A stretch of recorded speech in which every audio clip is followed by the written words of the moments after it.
Hello again and welcome to another Mordy and Glory, the old world video. In today's episode, I want to have a little chit, and dare I say chat, about the current state of the old world. You see, the game has been out for over 3 months now, and we've all been riding that nostalgia train hard. But after many games played, several tournaments attended to, and even a few battle reports recorded, what is the game actually like, and what is the reception of it with the community? And so without further ado, let's not mess around any further, and let's dive right into today's episode.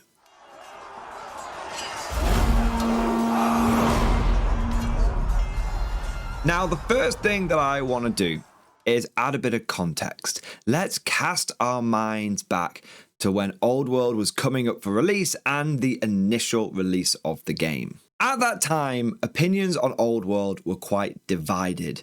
A lot of people were very excited for the game. Many veterans and old grognards like myself were happy to see the old game return, but there were also a very large amount of people that were saying that the game was dead before it even launched.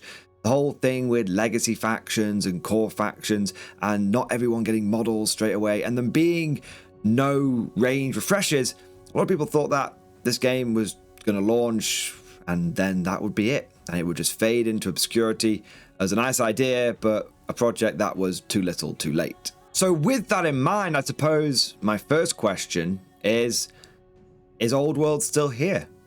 And I can emphatically answer, oh yes. Old World has not only had a successful launch, but has also managed to keep the momentum going. Let's speak about that launch for a moment. I don't think I've seen anything sell out so quickly on the Games Workshop website. And we're not just talking like the core boxes. People were buying up everything and anything that they could get their hands on. Old metal, Bretonian, peasant, yeoman riders. It was all crazy stuff that was just crazy. But if it was available, it was being bought. And it wasn't just Bretonians that were selling out. We've had sellouts for the Tomb Kings as well. And then we've had another faction that have come out since then, the Orcs and Goblins. And their army box also was very, very well received. I ended up picking one of those myself, and I believe that it also sold out on pre-order on the Games Workshop website, and I know a lot of third-party stockists who have been very happy with how their orcs have been moving. And in addition, we've had another faction which has been announced, which is the Dwarves. They are going to be getting their army box and their arcane journal soon. So in a space of 3 months, we have had 4 armies essentially released or pretty much coming soon. And furthermore, Games Workshop has come out on Warhammer Community and said in an article that the reception, the launch of the Old World far exceeded their expectations. It's done much better than they were expecting. And the scope of the game has now changed. It's expanded, it has evolved. A lot of people in the community have taken this statement to mean, and I must say that this is very much the community sentiment, we haven't had anything confirmed for DW yet, that the whole idea between core and legacy factions is probably going to go away. Things like vampire counts and lizardmen aren't going to be forced to just have a free PDF and not going to have any rules. They are going to get their time in the sun. And I truly hope that is the case. A little bit of evidence I would say for that is, despite the fact that Age of Sigmar has a full Orc or Uruk range, and a full Night Goblin range with like the Gloomspite Gits. We have seen the Old World team re-release a lot of the classic Night Goblin models and the classic Orc Boy models. So if Skaven were to come back over to the Old World and become a core faction, which I think GW probably wants them to do because they are one of the most popular factions in all of Warhammer, be it 40k Sigmar or Old World, I think what we'd see is a return of a lot of classic models. And so you'd have the new AOS stuff for the AOS guys, and we'd have the classic nostalgia models for the Old World guys. Long story short, not only have we had a successful release, but the momentum has also kept going as well. But up until this point, we've really been focused on boxes and kits and models and what's being sold. Let's now move over to what I would argue is the much more important aspect, the community. Has Old World launched and we've got a community that is going from strength to strength, or have people just picked up a bunch of boxes and then not really done much with it? I don't mean to throw shade on this game, but a lot of people were kind of hyped for Legions Imperialis, and yet that community, it's failed to really stick the landing. People are playing the game, don't get me wrong, but it's not had as big an impact as something like you would expect Epic to have. Has Old World done a Legions Imperialis, or has it managed to actually, you know, land successfully and build a strong community?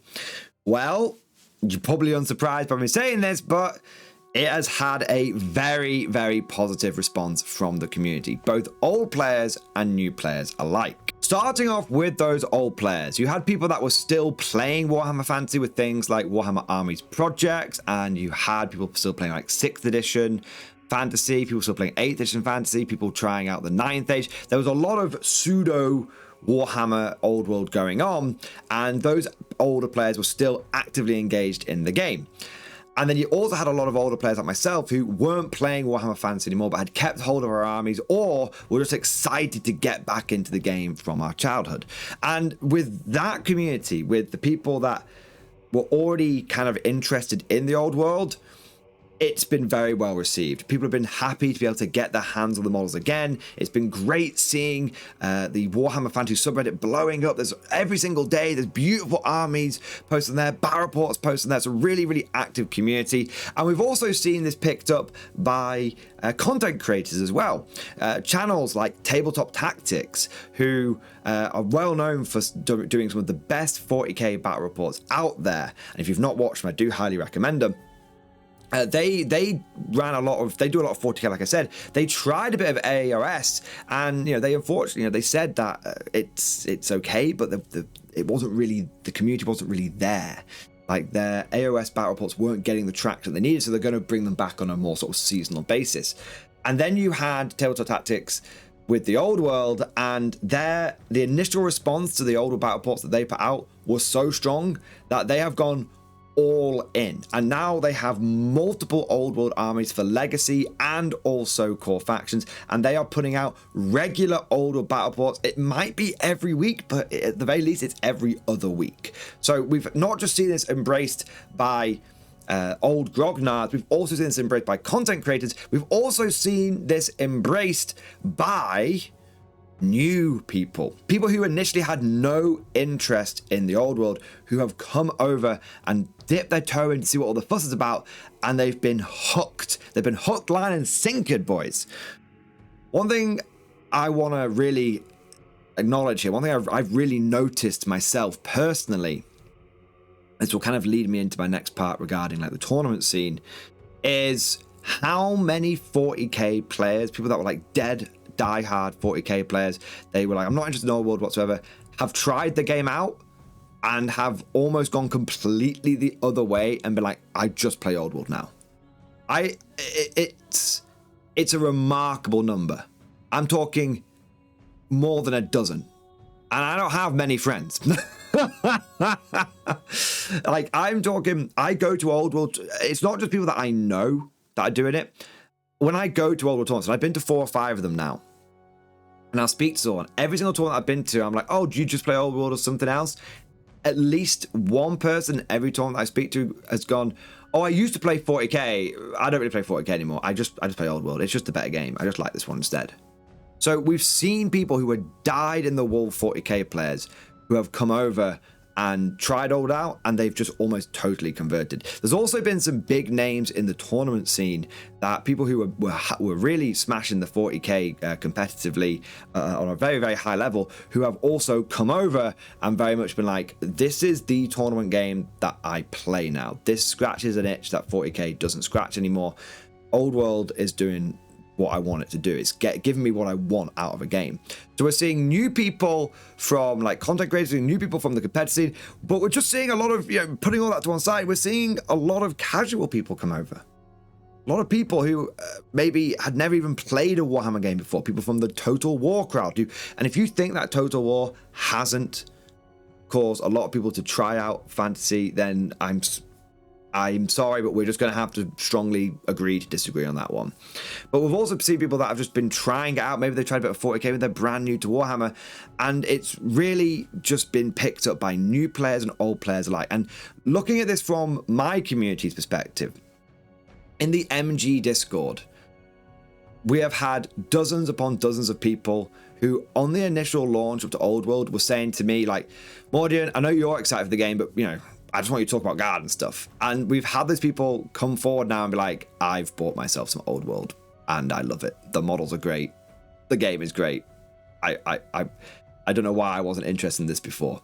So I'm not just talking about this from like a third-hand perspective. I'm not just repeating what I've seen on the internet. I am telling you first, let's boil this down. Because we've touched on a lot of points here. Let's boil this down. Let's bring it together. I am telling you that I have seen people, hardcore tournament players, convert over to this game. I have seen hardcore content creators convert over to this game. I have seen casual players who had absolutely zero interest in it and actually were getting annoyed with me talking about it so much come over to this game. And I know many people that had left 40k, that had no interest in re-entering the GW bubble, get sucked back in because of Old World. The community response on every single level has been great. It's not a perfect game, and people aren't going in there and saying it's the best game ever, it's perfect, it's amazing. But the community has been established, the community is there, and right now people are loving this game, and it's just got a really, really strong showing of support. Not just from GW, from the people too. Now, we've talked about Games Workshop, we've talked about the community. A lot of this could kind of be seen as maybe the soft factors. Let's get into the hard factors now. The game itself. How does it play? Is it still fun? Does it still feel fresh? Is the meta starting to coalesce, or are we still in sort of a honeymoon period? Now, from my perspective and my point of view, I must have played 2 or 3 dozen games of Old World so far. Between the tournaments that I've been to, the practice games that I've done, and the battle reports, I've definitely got a fair share of experience when it comes to the Old World. And I can say that the game does still feel pretty fresh, and it still plays very smoothly. I recently did a video about how I think the Old World is actually a better tournament game than 40k, just because of how easy it is just to throw models down, start playing, how quickly you go from one turn to the next. It's a very robust rule set, and I do like that. However, I don't just want this to be an unapologetic wanking off of the Old World. I will definitely recognize a couple of issues that I have spotted with the game at this point. Firstly, it could probably do with some additional missions. We've got 5 or 6 missions in the main book, and they're good, but they're sort of general variants on kill stuff. I think that the core of the Old World should be about battles, and I still think that killing stuff should be the main focus of it, but it would be nice to just have a little bit more variety. I recently got to play the Lonely Tower mission for the first time, and that was great. So it's good. I'm enjoying the games, and I'm very much enjoying it as my secondary pickup game. But I can imagine if this was your main game, the only thing that you played, doing the same 6 missions over and over again might start getting a bit, and with all those missions basically being kill each other, might start getting a little bit samey. So it's good. It's very fun to pick up, but it probably does in the future, not right now, I'm not saying anywhere near anytime soon, maybe not for like a year or 2 years, but it would be great for it to just get some additional missions to just keep the flavor rolling, just to give people more options and more interesting, constant new ways to play. On top of this, speaking of killing each other, I have found that sometimes Old World games can snowball. So I've had some fantastically close games, and I've had some games where I've won big, and I've had some games where I've lost big. As someone who's played a lot of war games, and I have seen this with 40k, where sometimes you can just see just getting absolutely smashed. Old World does have that. Sometimes you can see a game which is getting away from you, and it's really a case of just trying to make the best of a bad job. Again, it's not a problem. Sometimes battles just don't go your way, but Old World is not, it's not a unique problem to it. What I'm saying is, like with 40k, like with bot action, like with many games, sometimes when the game just gets away with you, gets away from you, you don't have as many levers to try and pull it back. But that's just the nature of wargaming in many ways. As for tournaments and lists, what we're starting to see here is a coalescence, a solidification, a standardization of the meta, and we're definitely seeing some army lists become standard for certain factions. A great example is we are seeing orcs and goblins really lean into their artillery. In fact, the last Every tournament I've been to at the old world, someone has run the Orc and Gobbo artillery corps, and that person has done very, very well at the tournament. So that's percolating through the community now, and we're seeing it become the standard sort of Orc and Gobbo meta. We're seeing vampire counts, for example, starting to do quite well because of how they can stack leadership debuffs and screaming. Bretonnians, which really hit hard when they first dropped because they were a very simple army to sort of pilot, just start yeeting knights into things and breaking them. That's still working, but they're starting to see a little bit of diminishing returns on that as people are working out how to counter the mass Bretonnian charge, how to weather them and absorb them. And we're starting to see tier lists and levels for each faction appear. So generally accepted that, Empire are kind of struggling at the moment. I think Empire, from my experience, absolutely have all the tools that they need to win, but like Imperial Guard, they're very much an experience-led faction. You need to basically lose 10 to 20 games before you start turning the franchise around. Don't get me wrong, there's still so much scope for exploring new ideas and new ways of playing. We're absolutely not out of the honeymoon period in any way, shape, or form, but we're starting to see some trends and we're starting to see some top lists emerge. And there's nothing wrong with that. I always say there's nothing wrong with an army having a strong way to play as long as every army has at least one strong competitor build. And I think that at the moment, some factions are being unlocked quicker than others. Orcs and Goblins, I think, must be one of the most popular armies at the moment, along with Warriors of Chaos, and that's why we're seeing their meta unlock quite quickly. Empire, a relatively popular army, but you're not guaranteed to see one at every tournament. And you've got some factions which are quite niche. I can't remember seeing a Dark Elves army. Maybe I saw one. I think I've seen one unpainted one, and I've seen one High Elf army. So the meta is solidifying, not all factions are solidifying at the same rate, and there's still, we're only just scratching the surface. One or two viable builds are starting to be explored, but there's a lot of variety in what is being found in each faction. There is a lot to dig into. If I was to say one main takeaway from the old world meta, it's deep. It's very, very deep. And if you're the kind of player that likes to run Johnny Rambo lists that are actually effective and not just a meme, I think Old World really caters to that kind of player. The more you sink into it, the more you dig, the more gold you will find. So long story short, bringing all this together, summarizing it if you will, 3 months later, the Old World hype train is still going forward full steam.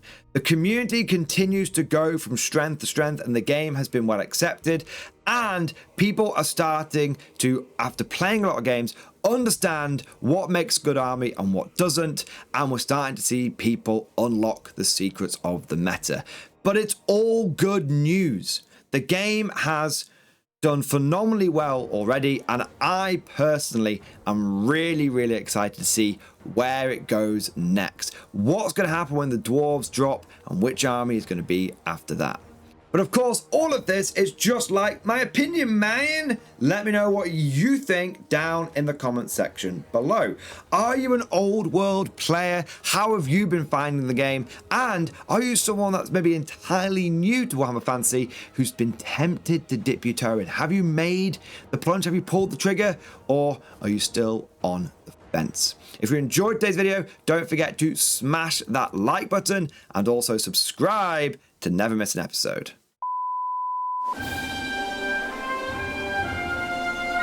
Would you like to know more? If so, then please consider becoming a channel member or patron.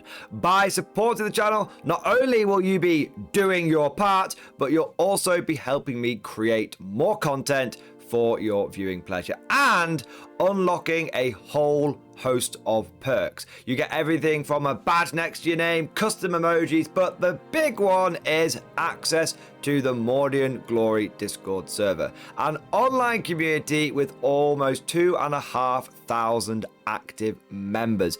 It's always popping off in the MG Discord. We've got channels for army lists, hobbying, tactics, stories, and even a pretty spicy meme section as well. For all you greenhorns that wanted to see the Mordian Glory Hole, today is your lucky day.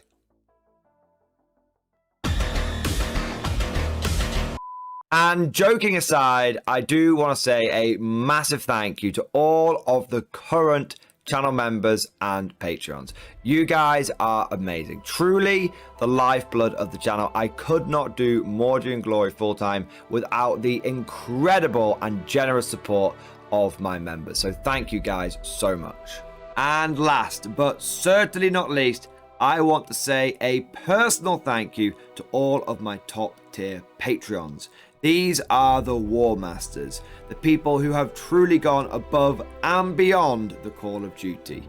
So a heartfelt thank you to Alex Dengal, Bon Vert, Mad Larkin, Marcus Roberts, Mark Panconi, RJ Scorpion, Swordfish Trombone, Try Again Bragg, John Stubbs, Nick Walsh, Diesel Fox, and August Barney. Seriously guys, thank you from the bottom of my heart. Your support is incredible and it makes a huge difference. Thank you so much. That's all for now. Hope you've all enjoyed today's video, and of course, as always, see you guys next time.